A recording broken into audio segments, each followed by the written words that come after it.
All right, good morning, happy Thursday. Let's get it, baby. Excited to train. Let's have a great day on the platform and off. Hey, I want you guys to think about something very important today in training. How hard can you pull that bar back into your body? That's the question. A good tip here, a good trick, which is, to me, it's basic technique, but for some reason in the world of weightlifting, it's controversial. But I want you guys to flex your arms. I want you guys to break your arms. I like to use the word break. This notion that when the arms bend, the power ends is just blasphemy. And obviously, you know, with Dylan Cooper's video, me having that awesome conversation with him regarding the slow-mo videos that are out now over the past 5-6 years.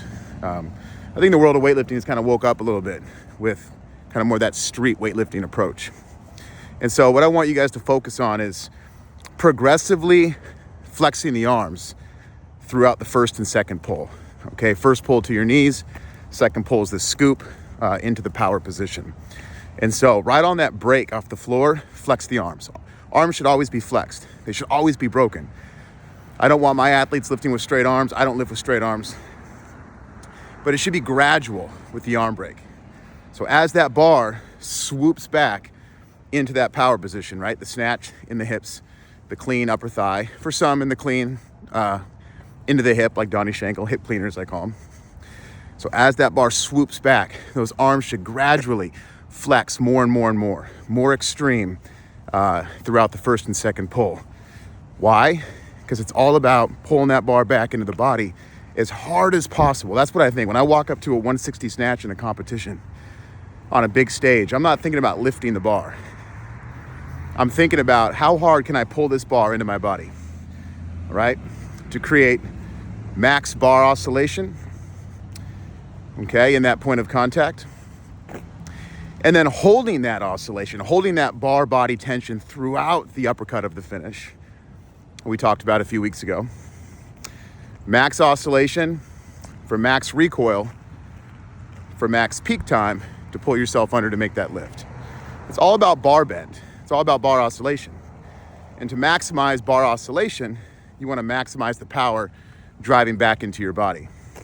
And the best way to maximize power is not only the speed of the pull, the velocity of the pull, but also the arm flex and that strong row back into your body, activating those lats, using your biceps, using your arms to help maximize the power, the velocity, and the oscillation into the body.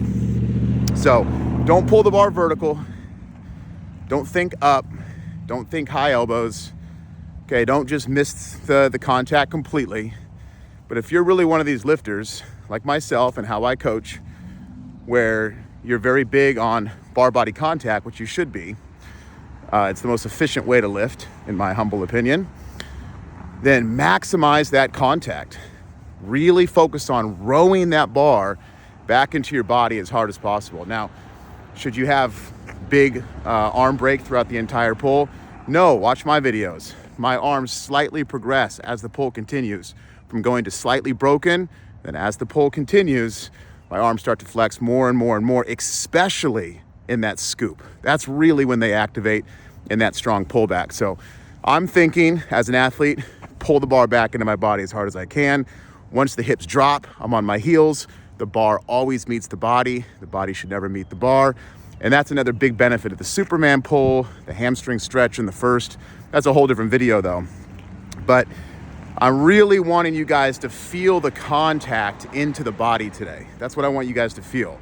And the best way to really feel that bar wrapping around your body, hugging your body in that point of contact and throughout the finish, flexing the arms, activating the biceps, is gonna just, you're gonna feel it so much more. And not only are you gonna feel it, but you're gonna see the numbers go up in your lifting, okay? So flex those arms, break those arms. Don't listen to the naysayers and the haters and all the people online that say, you know, keep your arms straight. Now listen, if you're a lifter that lifts with straight arms and you're a coach that coaches straight arms, then great, all power to you. I'm all love. There's more than one way to skin a cat. I know great weightlifters that lift with straight arms, okay? This is just street weightlifting. This is how I competed for the last 20 years. This is how I coach. This is how I lift. I only coach how I lift. Let me make that very clear. Exactly to a T on how I lift is how I coach with technique. Now, over time, I have, slightly softened up on that idea where every athlete's different. I'm not going to be as extreme with some athletes with my method of technique. I'm going to do what works best for them, find it. It's about building that relationship with you and the bar. So I get that. But for me, street weightlifting, just a little video here in the morning, have the freedom to break your arms and pull it back. Don't be scared, because I think a lot of weightlifters out there too. Let me see if I'm still rolling. Yep. I think a lot of weightlifters out there fear breaking the arms because coaches say it's bad, and the world of weightlifting and CrossFit says it's bad. And so then they have this fear of like, oh, I don't want to. I'm going to get rocks thrown at me. Well, after you watch enough weightlifting house and hook grip and ATG videos, the best in the world, and you see massive, massive arm break throughout the pull into the body, you start to realize, wait a minute, maybe I've been lied to, and maybe I shouldn't care if they throw rocks. Again, I only coach how I lift, and look, to be honest with you, I'm not a huge arm breaker. If you watch my lifts and the snatch clean and jerk, I'm not a huge arm breaker, but it's there, especially in the row back. The arms are flexed, the biceps are activated, okay? And I'm thinking about bar back, not up, right? And I'm also thinking about bar back, and then once that contact occurs, I'm still thinking about bar back the entire finish. Really, basically, the entire lift, you should be thinking bar back. Bar back in the start, bar back in the pull, bar back in the contact, bar back in the finish, bar back as you pull yourself through in the pull down, bar back as you stand up, as you stretch the bar back. The only time you're not going to be pulling the bar or punching the bar back is when you slam that bar after a big lift, okay? I wanted to keep this video about a minute. It's way too long at this point. I get excited about this topic. I think the really big thing to put a cherry on top is stop being fearful of what others think, okay? Break your arms, row that bar back, bend that bar, have fun with your weightlifting, maximize the oscillation, build a relationship with that oscillation, and have fun in weightlifting. Find what works best for you. If you don't like this method and you think I'm wrong, that's totally okay.